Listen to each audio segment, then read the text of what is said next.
Et on reste aux États-Unis pour évoquer une affaire vieille de près de 60 ans. Hein.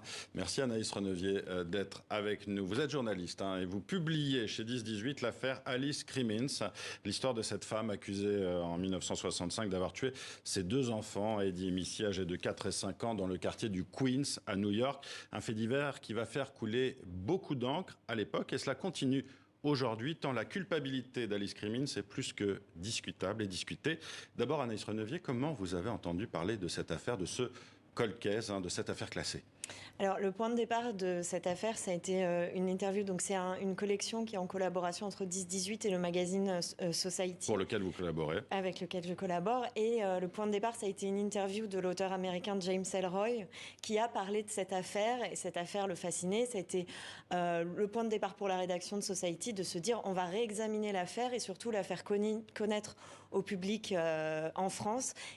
Parce que en France, elle est complètement inconnue, cette affaire, alors qu'elle a eu des répercussions très importantes aux États-Unis à l'époque. Alors, qu'est-ce qui vous a intéressé précisément dans cette affaire ? Alors moi, ce qui m'a intéressé quand j'en ai entendu parler en premier lieu, ça a été à la fois le mystère qu'il y a autour de cette affaire, le fait qu'elle ne soit pas complètement résolue, même si aux yeux de la justice américaine elle l'est, et qu'elle était à la croisée de plusieurs thématiques, dont le féminisme. Il y a une approche et un angle féministe dans mon livre qui était central aussi dans cette enquête. On va rappeler les faits, justement. Alice Crimmins, elle est chez elle, une nuit, en juillet 1965. Ses deux enfants aussi. Elle est séparée de son mari depuis quelque temps, pas très très longtemps. Puis elle va se rendre compte en fait que ses enfants ont disparu. Et quelques jours plus tard, pas au même moment, on va retrouver les deux enfants morts. Et Alice Crimmins, elle va très vite être désignée comme une coupable idéale, notamment par les policiers qui viennent et qui la traitent de garce en fait. Parce que Alice Crimmins, c'est une femme libre, c'est une femme qui sort, c'est une femme qui a des amants et qui correspond pas au modèle, justement, peut-être idéalisé par certains dans les années 60 aux États-Unis, de la ménagère parfaite. Oui. C'est ça, vous avez bien résumé, c'est dès le premier instant, en fait, il va y avoir quelque chose de très épidermique entre elle et les policiers, qui sont tous des hommes, tous catholiques d'origine irlandaise et tous très traditionnels. Et on est vraiment... Elle-même vient de ce milieu.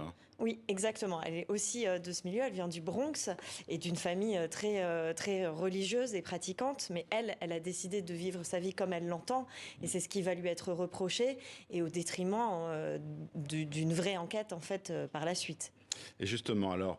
On va interroger le mari aussi de manière assez musclée, vous le rappelez dans le livre, mais c'est quand même vers elle que vont se tourner toutes les accusations. Comment ça se fait que la police n'ait pas évoqué, ne soit pas allée sur d'autres pistes à l'époque ? Justement parce que on se disait, c'est ce que vous écrivez aussi dans le livre, il faut trouver une coupable idéale. Elle, c'est pas la mère éplorée, donc elle correspond assez bien à cet archétype-là. Et puis aussi, on est à une période dans le Queens où il y a d'autres meurtres. Et on veut surtout pas qu'il y ait une espèce de peur généralisée, d'anxiété qui se développe dans ce quartier-là. Oui, ça y a un petit peu. Le milieu des années 60, il commence à y avoir ce que on qualifie de peur sur la ville, c'est-à-dire une augmentation de la criminalité à New York. Et le Queens, c'est un district de New York qui est très résidentiel. Il y a plein de maisons, de jardins. Qui est assez tranquille en fait. Et il y a vraiment la peur dans ce quartier de se dire, est-ce que la criminalité qui augmente à Manhattan va arriver jusqu'à nos banlieues tranquilles, qui sont en fait la banlieue où vivent les policiers, où vivent les gens qui sont aussi concernés par cette affaire. Donc il y a aussi cette volonté, qui est une volonté politique, de trouver un ou une coupable, en l'occurrence une coupable, très rapidement. Alors Alice Crimmins, elle est toujours en vie aujourd'hui. Et vous avez essayé de la contacter, elle n'a pas répondu. Pour quelle raison, à votre avis ? Ça a été une quête de la retrouver, puisqu'elle a changé de nom, d'identité, d'état. Je me pose toujours la question de pourquoi elle n'a pas répondu. Mais elle a 90 ans aujourd'hui, autour de ses âges. Oui, 84 maintenant, oui. Ouais.